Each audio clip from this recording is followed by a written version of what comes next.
commencer, on va aller à la rencontre de notre hôte en virtuel. Donc, Dorothy, Alexandre, comment ça va, Dorothy?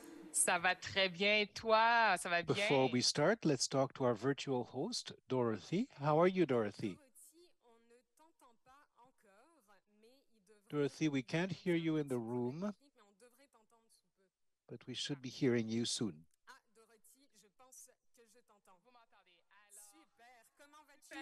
ça va très bien et toi? How are you? I'm very well. And you?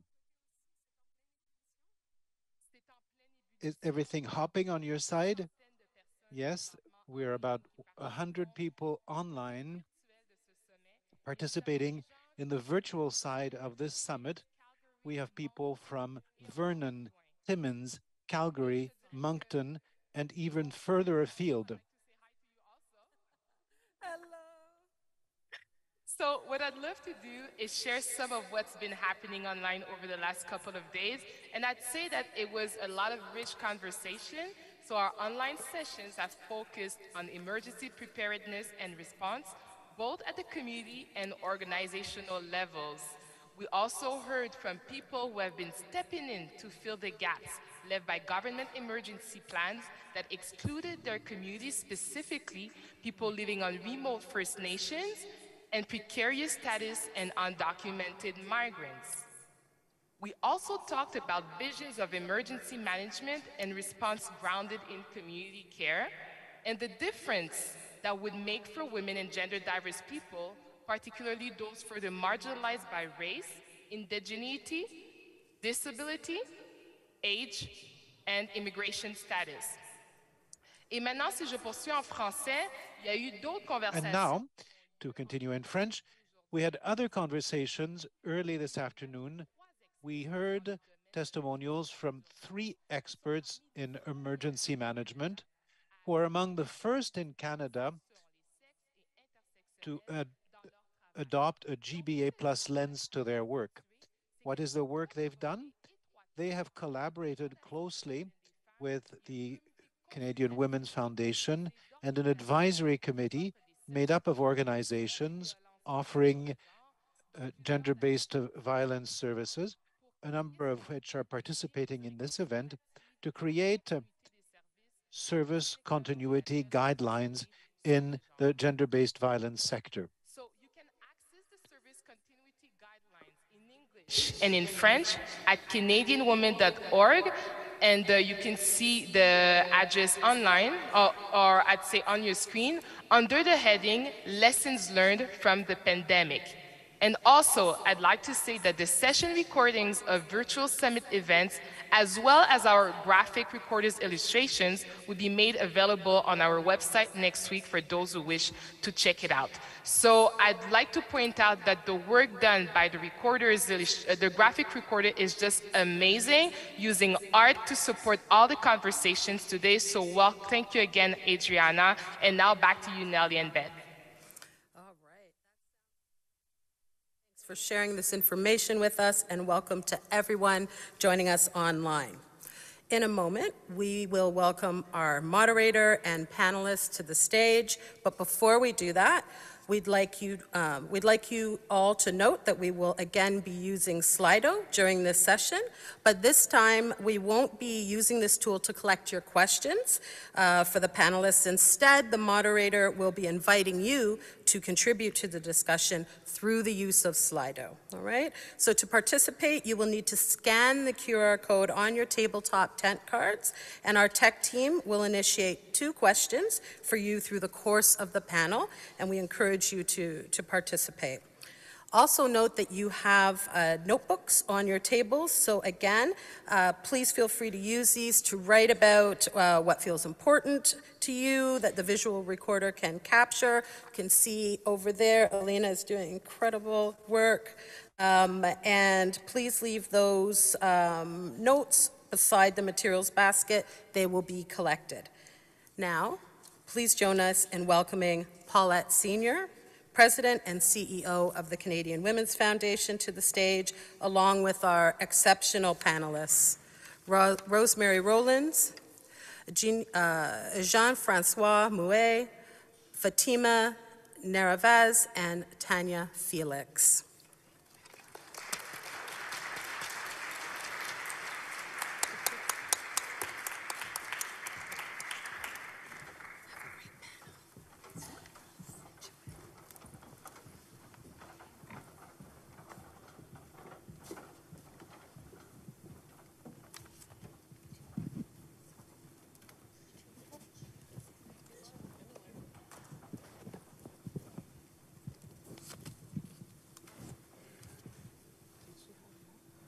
Okay, we are here, you are there, the lights are shining bright, we are in the finale. Let's just give ourselves a round of applause for getting to this point. Isn't that great? All right, so I'm excited about this conversation. It is the conversation that we will leave this amazing 2 days with, and is the conversation that we'll be having. You're sitting so far from me. Can you come a little closer so I don't feel so lonely? Oh, great, thank you. The conversation we're going to finish our time together on, but it really is linked to all the conversations that we've been having. It's the reason we're here. It is about shockproofing, and it is about sharing what the experiences, our collective experiences in responding to the pandemic and what it is that you had to do to get through the pandemic. So I'm really excited to hear what our extraordinary panelists will be sharing with us in terms of their experiences from different parts of the country. So hopefully it will reflect some of your own experiences, but hopefully we'll also hear from you through the Slido of your own experiences. So I want to just give a warm welcome to my panelists. They are great women. And so before I introduce them, let me just kind of level set what we're talking about today or this afternoon.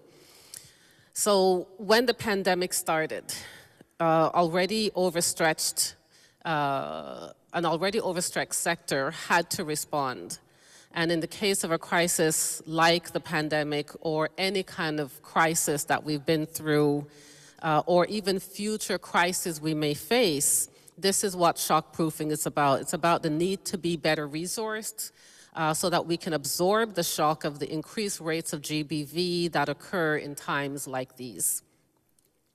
It's about Black and Indigenous, racialized, disabled women and gender diverse people experiences of the disproportionate impact and effects of the pandemic, because we know that systemic oppression puts them in a position of deepened chronic and constant crisis.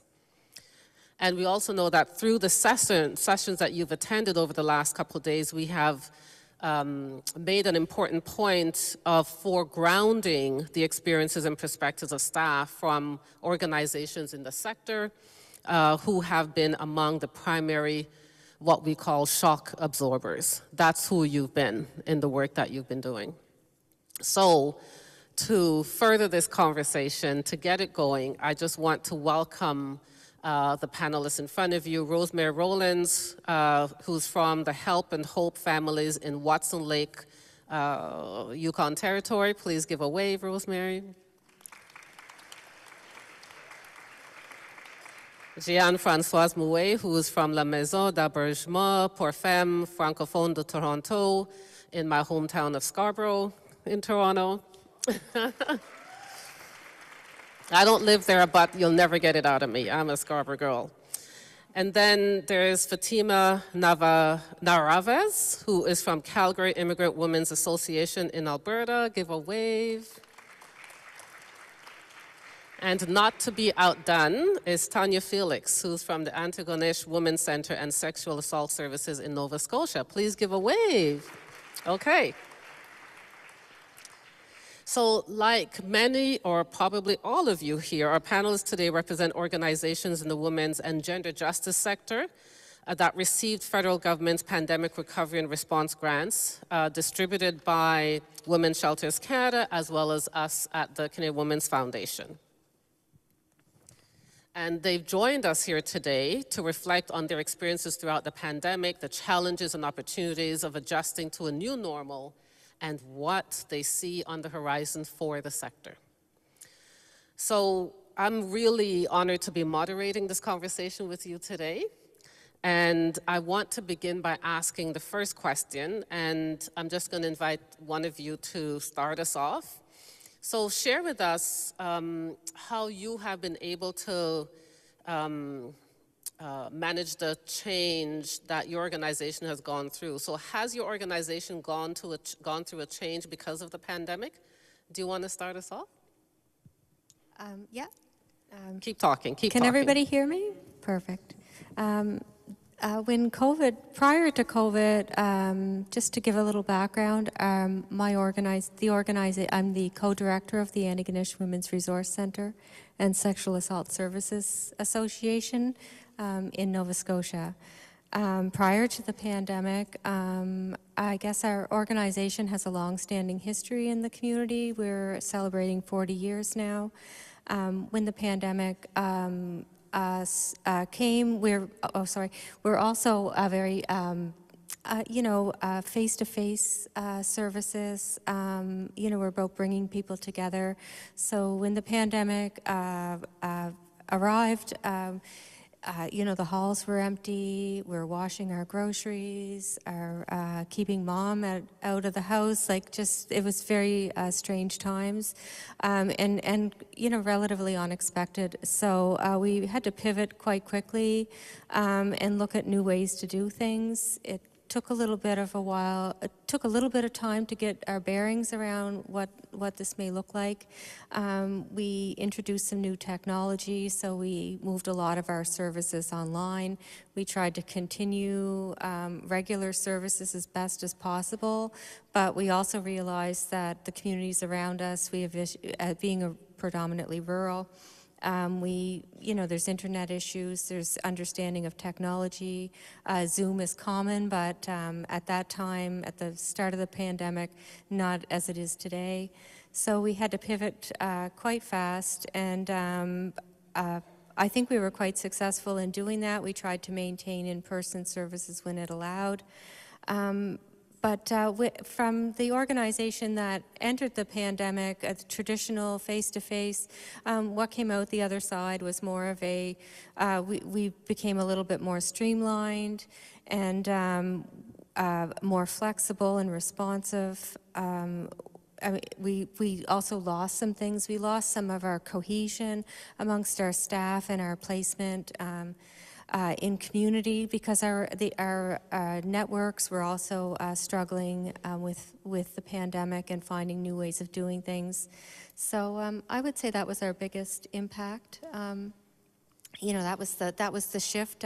But I think in the long run we will come out stronger and better, and we are working in that way. But it was pretty tough at first.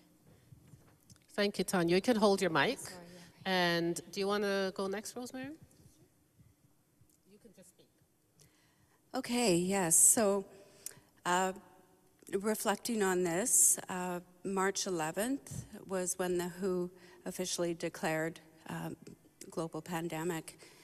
Of course, many of us, seen it coming for months prior. I felt like I was at a little bit of an advantage because I had family traveling in Asia. So I was a little bit more conscientious about what we could be facing.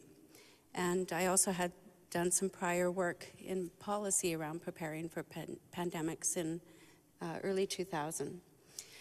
So I have to say that it completely changed everything that we did. It changed our community drastically overnight.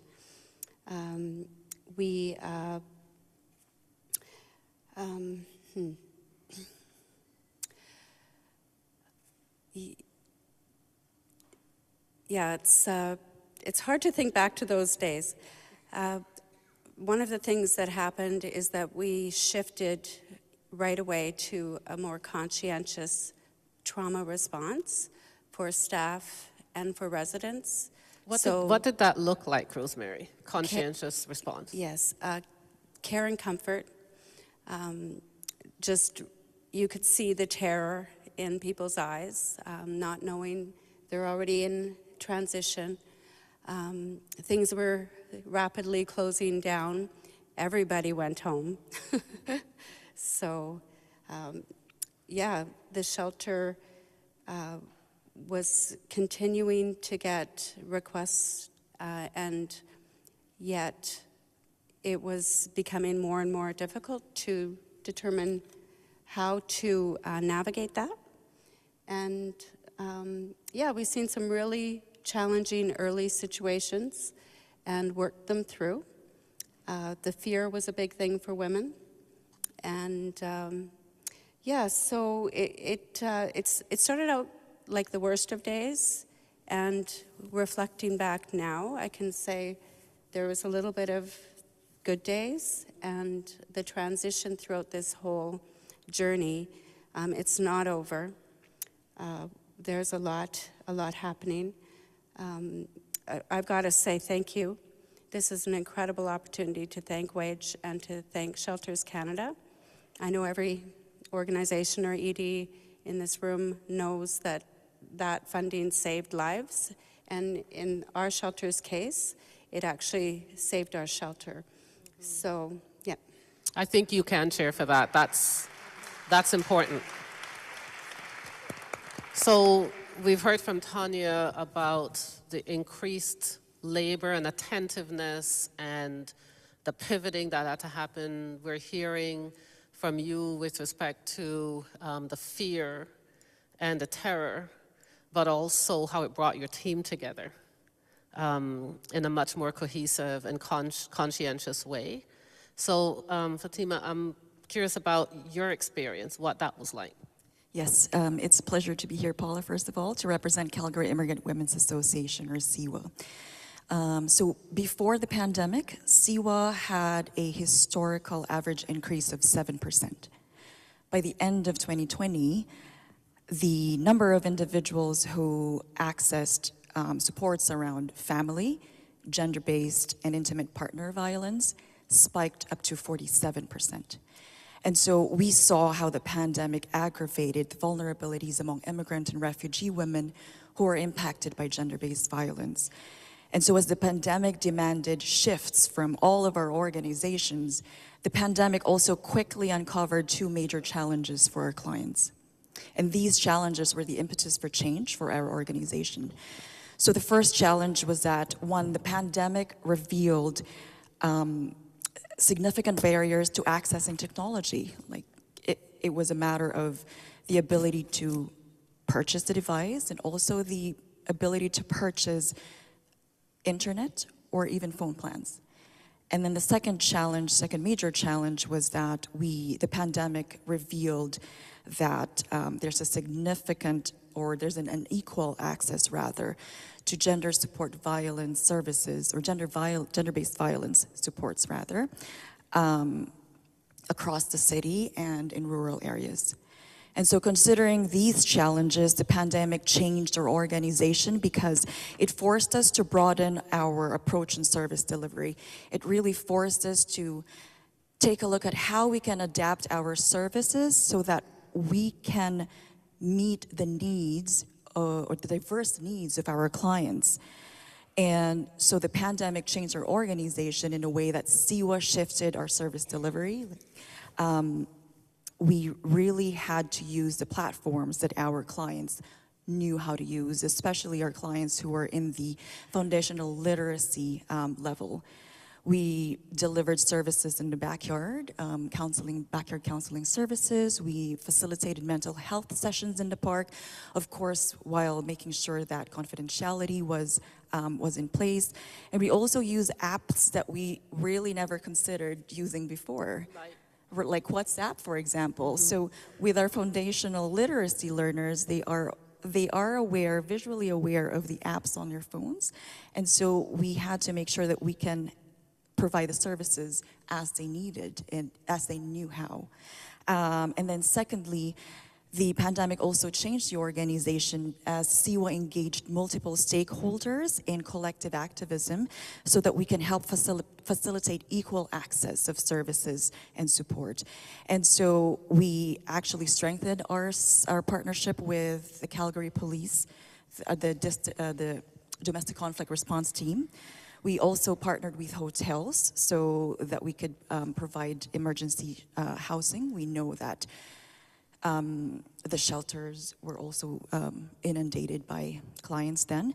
And then we also partnered with employers so that we can help them, or we can provide guides and policies about disclosures from an employee. And so to address the unequal access of services or gender-based violence supports, we also started working outside of Calgary.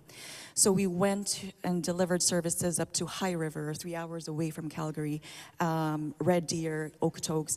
And the pandemic actually sparked the change, or a partnership with City of Chestermere, which now we actually have a formal partnership with as well.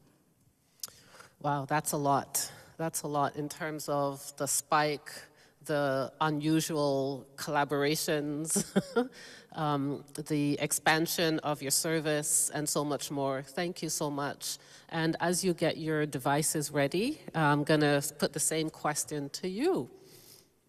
So what are some of the changes that you had to make within your organization due to the pandemic? Merci. Alors, Thank you. So for a shelter that is in a minority setting, I found myself having to change the way we wanted to deal with the outside world. For us, the pandemic was two things. First of all, two extraordinary things. First of all, our staff.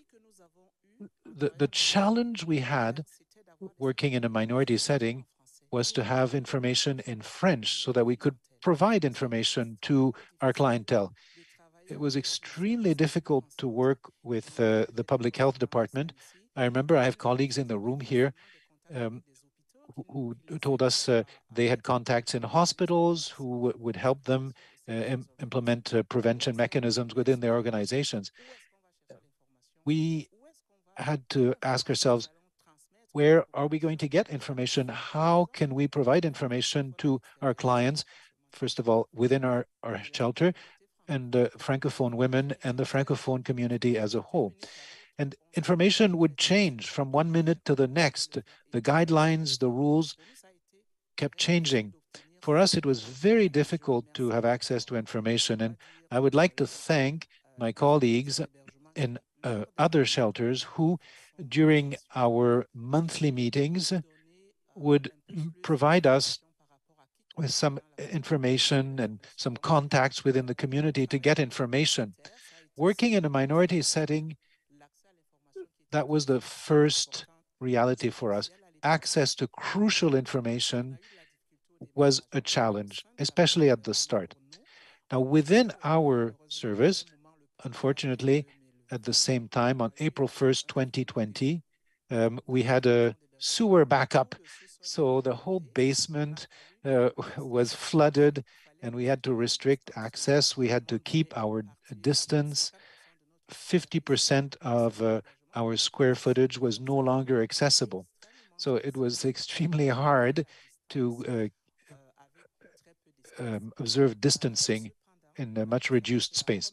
But we found that the community was really there for us. We had contacts in the community. People would say, how can we help? Even remotely, some people came to say, we're going to do fundraising, or we're going to collect supplies. Now, that was the first part. The second part, when there was a shortage of access to personal hygiene products, that's where the money we'd collected was very important to be able to purchase that. First of all, it was very hard to get those products, and the prices were, it was surprising that in a moment of crisis, we would have had so much trouble accessing those products, and some companies really took advantage of that to make money. That was really surprising, because that was the time when we most needed the supplies. So our community was very supportive. That's the first part. And the funding that we received to access supplies. And also, we talked about technology. I have to say, it was very difficult in terms of getting information to get online, especially within our shelter. We started a new project during the pandemic. We learned to hire people remotely, people we'd never met, whom we saw on the little screen. And we started a new project funded by another funder, IRCC, where we had to do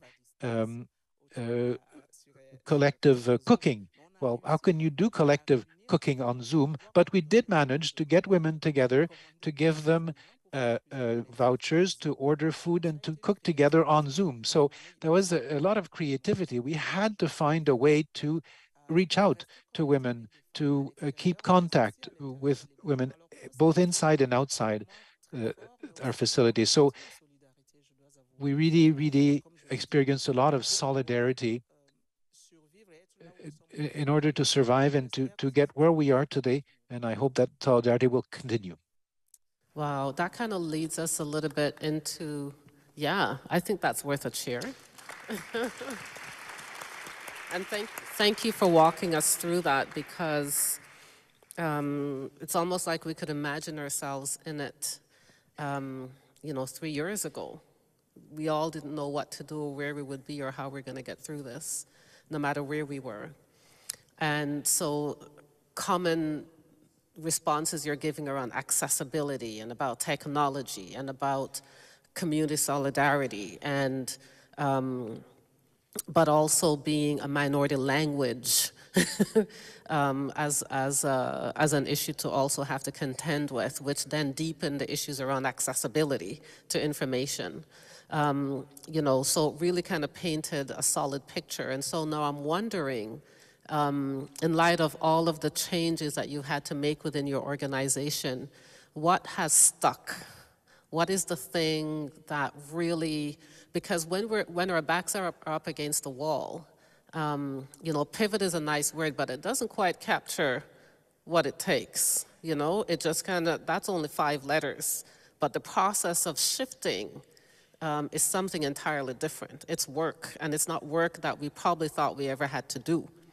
So, but then it helps us to get to a place of doing things better because we have to, right?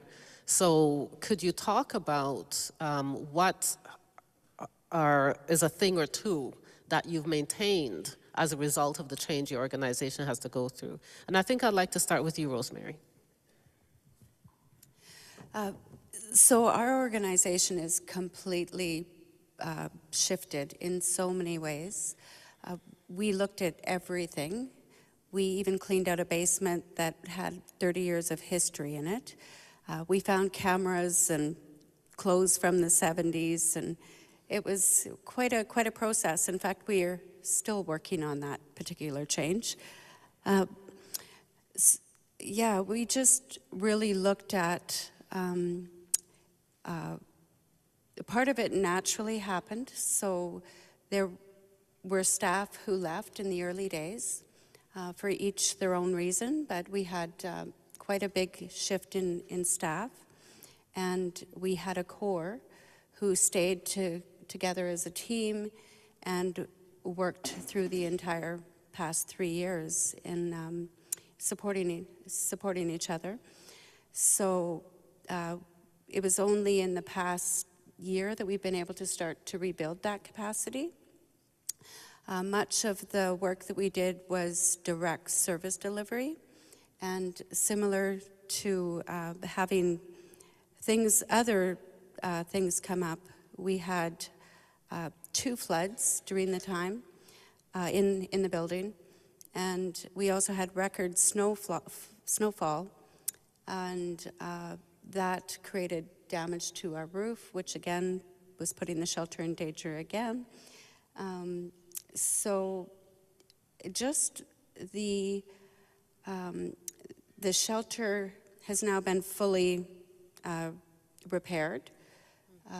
How did the funding help you during that time? So we had to apply to CMHC because these repairs were major. And if we didn't have the flexible funding, we wouldn't have been able to do the repairs because CMHC requires you to pay for everything and then they'll reimburse you, which would have been unheard of prior to. Truly unheard of. Yes, truly. Yes, so building changes, staff changes. We did a reorganization to move to a holistic model. And one of the struggles that we have is we were so involved with the community through outreach that there's now this extra service and demand and need that is starting to really dry up in the community, and yet those needs might be there more now than ever because there were so many other organizations doing outreach. Okay. Fatima, how about you? What stuck, but also what was the role? What role did the funding from the federal government play? Oh, very big role. So with the support or through the COVID-19 specific funds, CIWA was able to address the drastic need for culturally responsive services or supports. And so with the funding that we got, we were able to leverage on existing digital platforms so that we could serve our clients in real time. So say, for example, cell phone, we actually added a pool of laptops as well. So at any given times during the pandemic, there were probably around between 150 to 200 laptops distributed to our clients so that they can access services right away. We also leveraged on our website so that clients can access services real time as well through the website. And another way that the COVID specific funding helped us is that we created a mindfulness hut. So, and this is also designed specifically for those who are impacted by gender-based violence and impacted by COVID-19. And so with technologies like projector screens, projecting nature, scenery all over the walls, and audio equipment, the clients after a counseling session would go into the hut and basically just debrief or follow mindfulness practice or a guided mindfulness practice. Through the hut. There's so many mindfulness. But so then secondly, through the Emergency Community Support Fund, we also were able to initiate case coordinated services in partnership with the Calgary Police. And so through that fund, we were able to hire a full-time case manager who was stationed right at the Calgary Police District.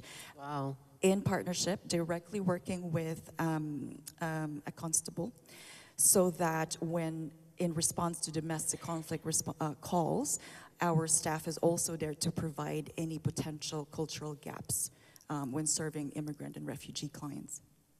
Yeah, it would be great to hear more about that, right? To see what other communities could do in response to that, because that's for GBV, but also mental health, or the combination of the two.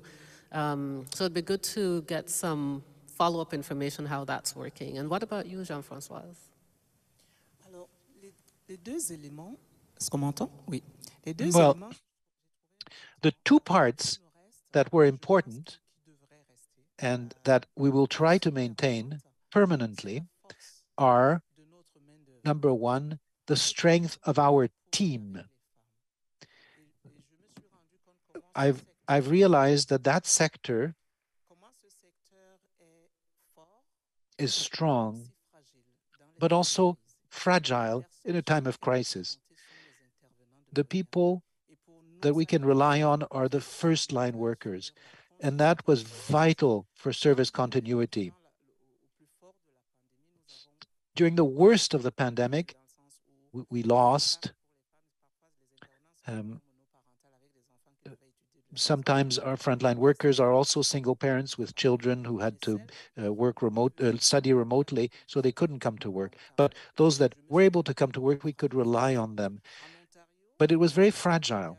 In Ontario, there was a $4 an hour increase for the frontline workers. But unfortunately, we only received that funding for a while. But during the pandemic, we were able to provide that. So some of these women were working around the clock.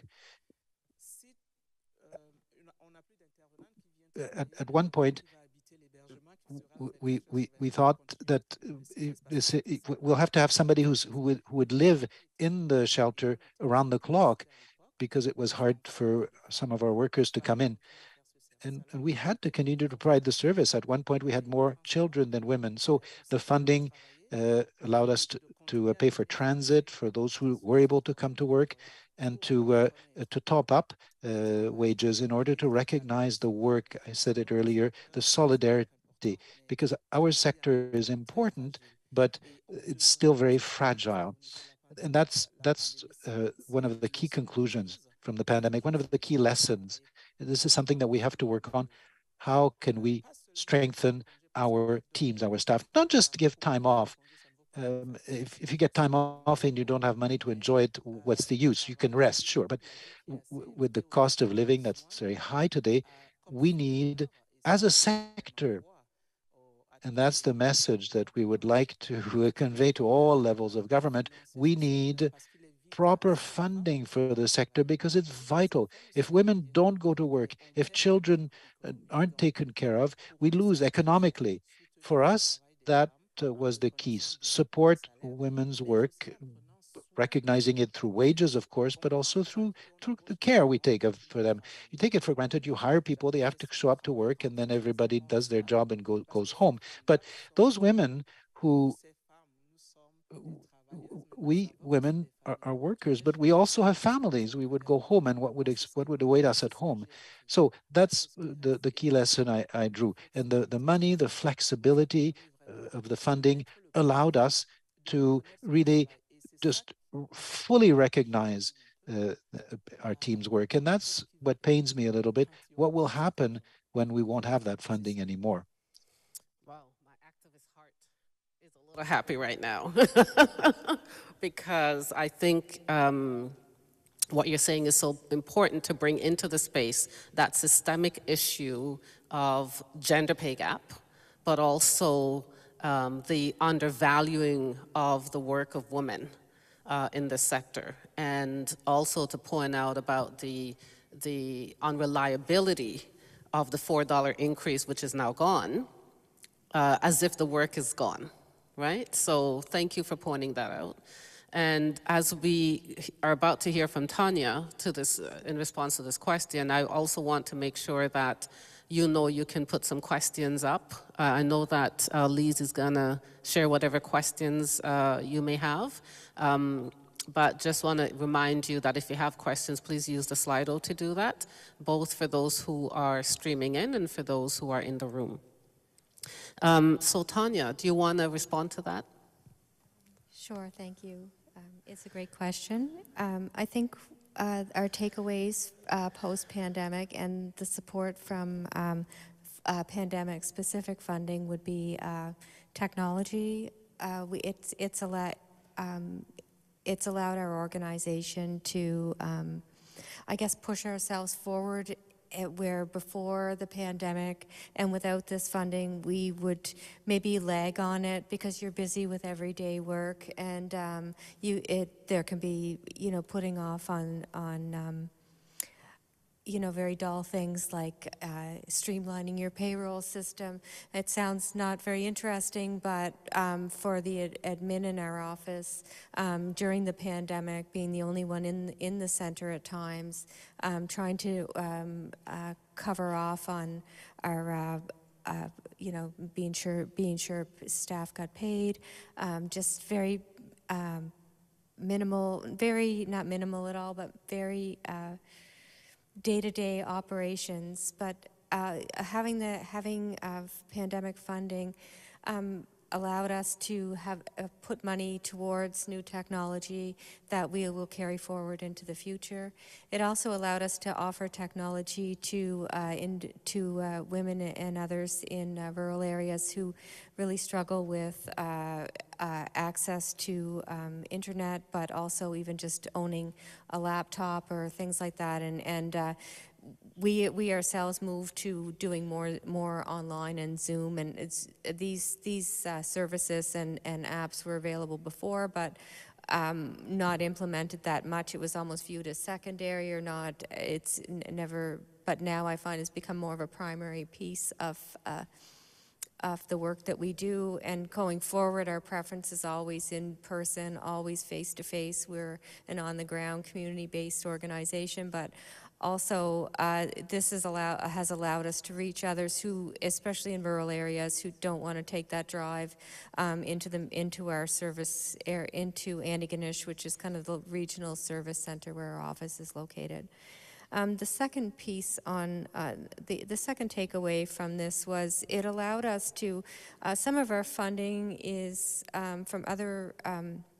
Funders has been very structured, and when the pandemic came, we were still locked into a structure on what we needed to report back. We're still acting as if the pandemic is not existing, but in how we're doing our work, it was a bit of confusion.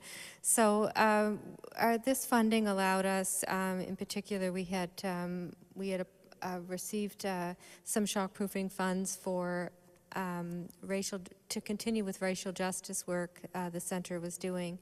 So with these funds, they were flexible and supportive in allowing us to add another piece onto funding that wasn't so flexible.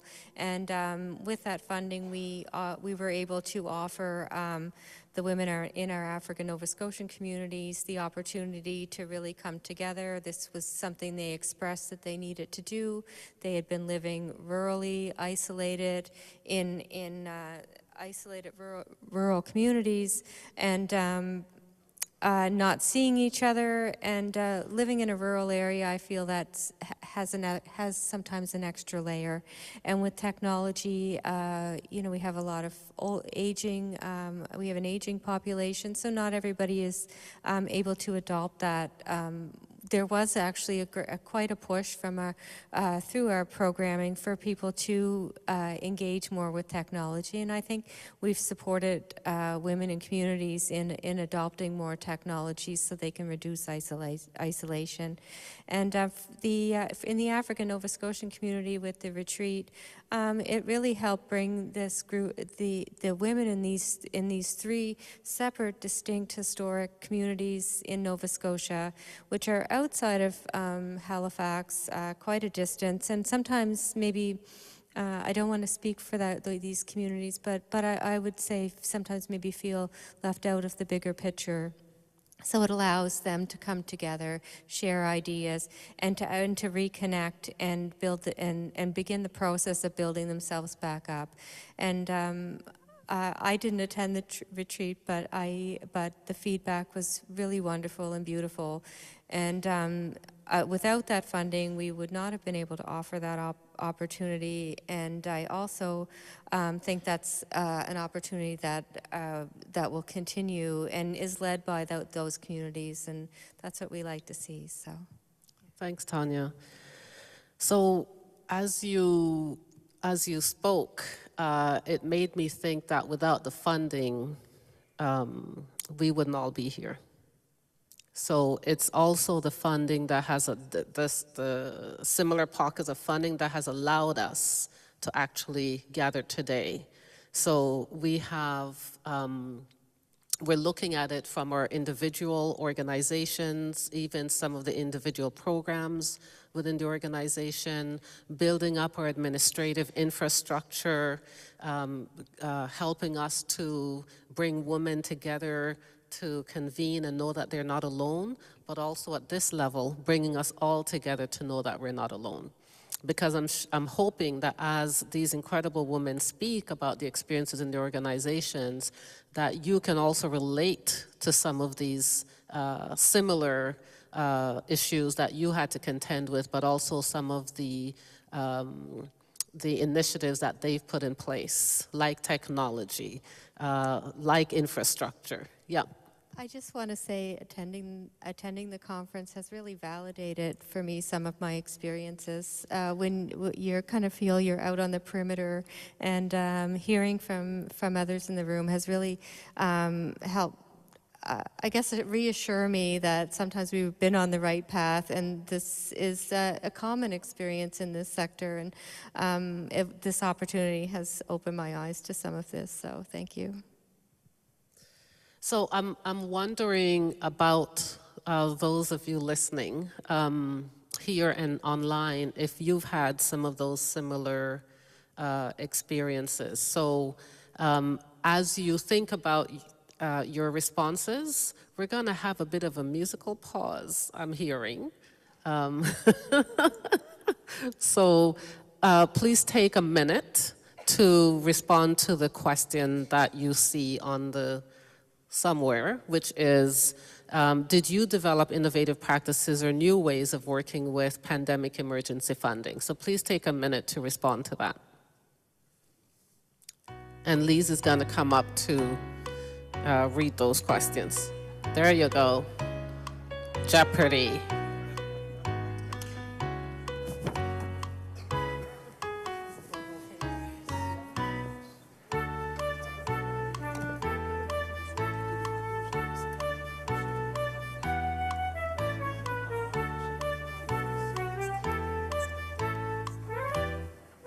Just a reminder that you can scan that QR code, and there's something on the table so that you have access to Slido like yesterday. Okay. Oh boy. We've got a few. I have my glasses. Do you want me to give it a try? Okay, all right. So we're hearing, yes, very steep learning curve of online platforms, lots of training courses for all staff to teach us how to create and deliver engaging online programs for the youth. Adopted flexible practices, drove to meet clients instead of having them meet us. We used to do that back in the day, by the way, and we've kept this up. And we used the funding to be able to fully move our administrative and program delivery to hybrid mode in person. Do you want to take it from there, and then I could look at the others? Which one, where you finished? 1 to 3. Right. Women were able to use alcohol and marijuana on site and keep it in their rooms. They could also bring their pets in as we were trying to reduce all barriers. Those changes are still in place today. Yes, very steep learning curve of online platforms, lots of training courses for all staff to teach us on how to create and deliver engaging online programs for youth. We use the funding to be able to fully move our administration and program delivery to hybrid model. Yes, we moved to a new model of staffing the shelter, single staff, teams of day worker and night worker to minimize exposure and contamination. I was able to hire 5 teams of 2 to work 3 days in shelter and then 3 days to work from home. This gave us 2 full weeks between team 1 and 5, so everyone was either working in shelter, working from home, and self-isolating. That's great, because I think the idea is we wanted to share different ideas, different practices that you've been able to develop over the last couple of years. Thanks, Lise. It's good to have a helper. Okay, so the next question I have for you is about some of the concerns that you have as this funding comes to an end. I'd like to just hear what concerns are you having now, as you talked before, Jean-François, about the $4 increase per hour is no longer in place, and now organizationally we know that the funding that you've been receiving for shockproofing is dwindling, if not gone. So could you talk about that? Fatima, do you want to go next? Absolutely. So the recovery funds were absolutely critical in terms of us establishing the change that are still now in place in the organization. And we see that there is still a need to provide supports around that continuum of collaborative care. And so with the funding, with the funds ending, we are worried that we are still seeing ripple effects of the pandemic across generations. And so we're worried about the ripple effects of the pandemic on children who were deprived of play for extended amount of time. We are worried about the ripple effects on fathers who may have lost their jobs or their businesses during the pandemic. And we are worried about the ripple effects on mothers and seniors and women who were extremely isolated during the pandemic. And we know that these can all be contributing factors to gender-based violence. And so we at CIWA still see that education remains a need for us around the impact of the pandemic across generations. And so as the funding ends, we are worried that we may not have the capacity to support mental health concerns around associated triggers that may arise from our individual experiences of the pandemic.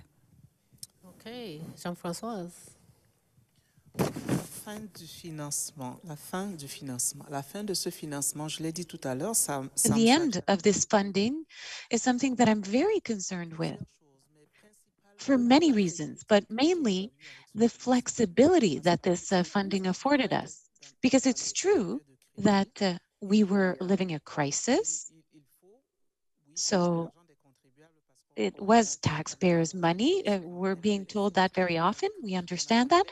But that provided us with a lot of flexibility. We had very little paperwork to fill out. We just sent our issues and we obtained funding very quickly. The end of this funding and the flexibility it afforded is something I'm concerned with. We understand that the federal government is negotiating with the provinces to obtain further funding, but I don't think this funding will be as flexible. I do hope it will be for our sector. I hope we can continue to benefit from funding. With the flexibility we obtained during the pandemic, we knew what the needs were on the ground, we knew what was happening on the ground, and we could inject funds where they were needed. Now, with the end of this funding, I wonder, will our sector be forgotten? And I'm cognizant of the current plan that's in place to try and limit violence, but will our sector be back where it was before? And will it have to fill out so much paperwork as it did before, rather than taking care of those women and children that are in need? And it's a concern I have. I really hope that our funding partners and will not be forgotten by those people who work on the ground. I hope we will all demand the same funding we had and the same flexibility we had during the pandemic.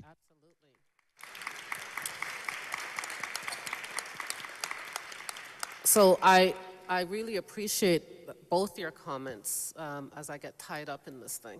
I really appreciate both of your comments talking about the ripple effect, the generational impact, but also the mental health pieces that the funding really helped in terms of the recovery component, as well as the importance of spending your time serving the woman and not the administrative burden of filling out forms, right? So those are the concerns that I'm hearing. How about you, Tanya? What are the concerns that you have? I think I can reiterate the concern over the loss of flexibility. I think that's been it's been so it just allows us to be so much more responsive. I would love to see that type of flexibility in the context outside of a pandemic. And the other concern I have around the loss of funding is that we're not really out of the woods yet on COVID, and COVID is one piece of what I feel. If I looked at our own region, in Nova Scotia, we had a mass shooting in Portapique. We've had several weather events, including a hurricane this year, and other I guess crises. We've also, in individual communities, had some very tragic events, in our region. And as a community-based organization, we want to be able to respond. But when we're locked into funding arrangements that are really maybe determined the year before, or determined before the pandemic or before the hurricane, it doesn't allow us to be as responsive as we would like to be. It maybe at that time we might not have the funds that we could do things. So in the context of the pandemic, the shockproofing funds and other resources really helped us get through this emergency, but the emergency is still emerging in a lot of ways. We're also, I think, in the pandemic, what concerns me is, I guess, a rise of misogyny. I think that's maybe not pandemic related, but it also moved a lot of that to the public space vis-a-vis online, where it's become okay to degrade women in positions of power, to create spaces. There's been spaces created to address gender-based violence, but there's also been spaces created that are violent online. That's just one little piece of new things that have come out, and as our organization, we may be in a small province in a rural area, but we're also impacted, and as being on the ground, we are who people would approach. Looking for support that may not even recognize some of these larger influences on gender-based violence, but I just feel like we're not there yet, and our organization itself has been a bit weakened as the sector, I think, has in some forms where we've lost maybe key staff. We're volunteer. We have a volunteer board. We had a major shift in our board during the pandemic. So it's a lot of resetting and coming back at a different place. The culture in our organization around working overtime, working and I'd worked there at several occasions over the years, and we had a line on our sheet that was volunteer time, that we would log volunteer time, which was basically your overtime. There was a culture around that existed that allowed our center to become very successful, but it also required subsidizing work with individuals' contributions from home with their time, and as a women's organization, I'd like to see better, I guess, and we've been working towards that. But without some of these pieces that we've learned from COVID, carrying forward some of these lessons and funding opportunities, we will be stifled in that. And I reiterate the concern over just kind of being lost going forward, once the crisis is over, and those kinds of things. So. Thanks, Tanya. And before we have our last comment on this, Rosemary, I just want to remind folks the same question that just put up your answers, and I'll pick a few of them to read, or if they're in French, I'll ask my able helper over here to help me out a little bit if they're in French. So really the question is, as pandemic funding comes to an end, what are some of your concerns and fears? Okay, so take a moment to jot those down. And Rosemary, any wrap-up comments on this question? Yeah, I'd have to agree that main concern is for women and children in our communities. Main concern is for our communities as a whole. I don't think we've really seen the full effects of the globe going through such a traumatic experience. And I think that we're seeing those things unfold in our communities.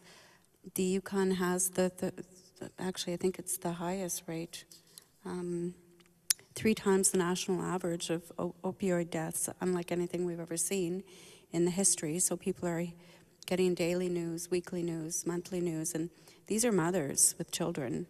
These are fathers with children. These are young people in our community that are now leaving communities traumatized by whatever it is that's going on out there. The types of violence that we witnessed was really difficult. We witnessed pretty extreme situations, and we're hoping that that trend settles down. But yeah, it's really concerning. These are small communities. The other thing that was really unique for us as the gateway to the Yukon is we did a lot of repatriation, whether it was home or whether it was out of the Yukon. So we assisted women with traveling wherever they needed to go to get away. The isolation that they found themselves in and those types of things. So the concern is that those issues are still there.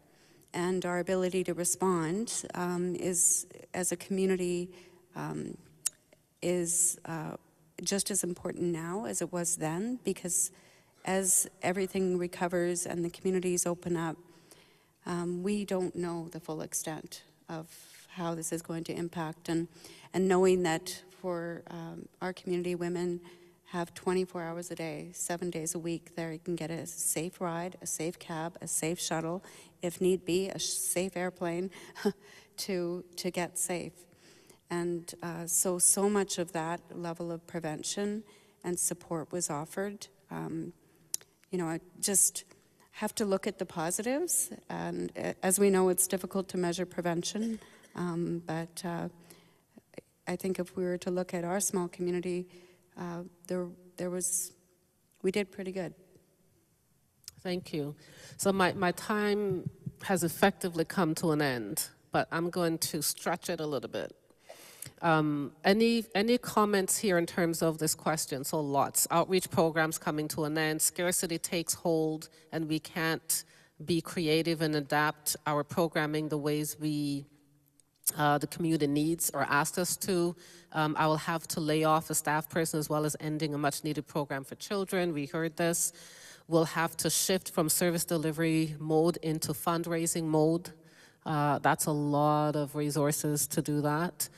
This takes us away from vital work. No money to support clients with housing and cost of living. No money to sustain newly developed programs.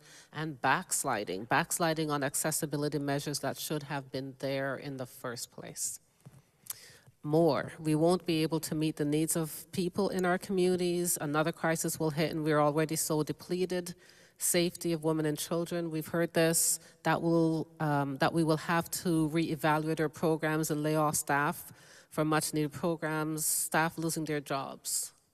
So the lingering effects of the pandemic, because it may be coming to an end, do not go away, really is what we're hearing. So as we close this conversation today, and as you are listening, sitting here and online, my last question to wrap up our conversation is, what hopes and dreams do you hold for your organization and the GBV sector more widely? And if you could be brief in your responses, that I would love that. Thank you. Go ahead, Jeanne. Comment le dire en quelques mots rapidement? Est-ce qu'on m'entend? How to say that in a few words. Do you hear me? Good. So, what are my hopes? Well, I really am hopeful with respect to the plan, whether we like it or not. At least we're talking about a pan-Canadian plan, and I hope that it will become a tool, that we will use that plan, that we will truly mobilize our efforts around that plan to raise awareness with decision makers at all levels of government, municipal, provincial, and federal levels, because this tool will allow us to push our thinking forward. We saw during the pandemic what the strengths and weaknesses were. We know what needs to be done to better support women and children. So my hope is that this plan, this Pan-Canadian plan, will be used to its full extent so that the sector obtains the funding and the support it needs, but also to acknowledge the challenges and the importance of looking after women and children who fall victim to violence simply because of their gender. Thank you. So I appreciate that. Thank you so much. Much we can do. Tanya, would you go next, please? Thank you. My hopes for the sector, I guess, would be, I was trying to think about this, but I was also listening to Francois. My hopes for the sector would be that they would look more closely at, or I guess when I think about this, I'm thinking about the funding that may come after this, or funding from a national level. And I'll speak to it as from a smaller province, and that sometimes it's harder for us to access that funding. And it was really, I'll just be straight up, a beautiful thing to have some of access to this that was much simpler and easier than what's a typical process. Our organization has around between 20 and 22 staff, plus a few other contract workers, but our core funding covers only 3 staff. And so just to give you a sense of the magic that my co-director and I and our finance office do to float the boat.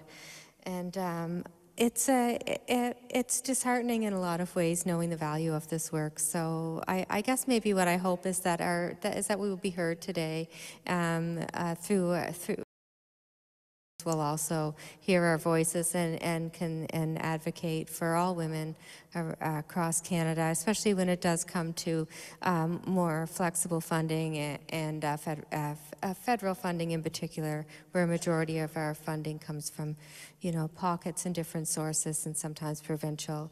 And I feel we're influenced by, I guess, less informed bodies that would maybe reduces our gender-based violence lens that we apply to our work, because we're also trying to meet a deliverable or objective of that funder. So I guess that would be my hope for the larger. And for our center, I think we've taken a lot of really great lessons from the pandemic that will move forward, and from people in this room who've confirmed for me that that some of these challenges are real and there's solutions also. So for my own organization, I see some of the solutions, some follow-up and important paths forward. So thank you. Okay, thank you. Rosemary.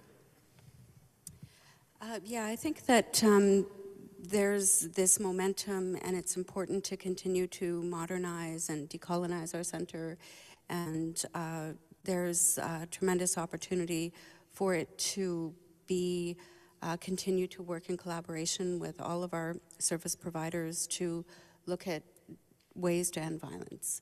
And it'd be great if 10 years from now, Help and Hope is a treatment center or something instead of a direct response. About 90% of what we do is direct service to individuals, and similarly, we have a very small percentage of capacity to do all of the other amazing things that we'd like to do with regards to education, community engagement, prevention.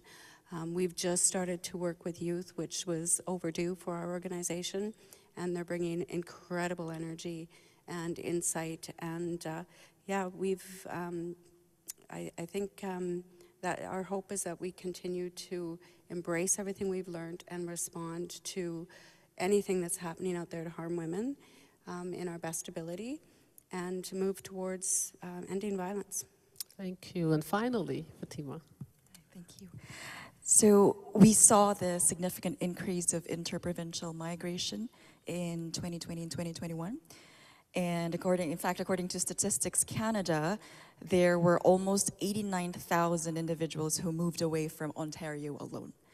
And so with this in mind, we at Calgary Immigrants Immigrant Women's Association really hope that best practices can be shared as families move across Canada and rebuild their lives. And finally, we also hope that immigrant women can access the same levels of supports and resources as they reestablish themselves, not just in urban cities, but also in rural communities. Thank you. And a lot of those families are moving to Alberta and continue to. So really, really important point. Okay, and in terms of you all, what are you saying? Just a couple up here for you. And I'll just read the English ones as you come up. So more capacity, more collaboration, the ability to serve men and boys, more resources and training should be available, investment in prevention. Un secteur solidarisé, les femmes, minorités de genre. A more united sector. We need women to set the priorities, not government. We have to rethink our governance to better serve our clients. Okay, continued federal funding for the shelters in Canada, ride this current staffing crisis to once again have a strong, reliable, dedicated staff team to continue doing this work, and I would say healthy as well. A one-stop shop for clients, that we have a push for new spaces that meet the needs of all women and their children. We're together in person right now. Folks like that, re-energize for movement building, let's go, and we work ourselves out of a job, end GBV. Love that. That's what we're working towards. Love that, and that's a great way to end our time together.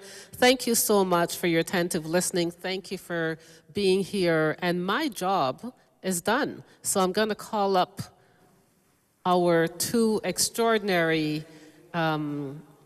MCs who have kept us engaged and active and informed and entertained even.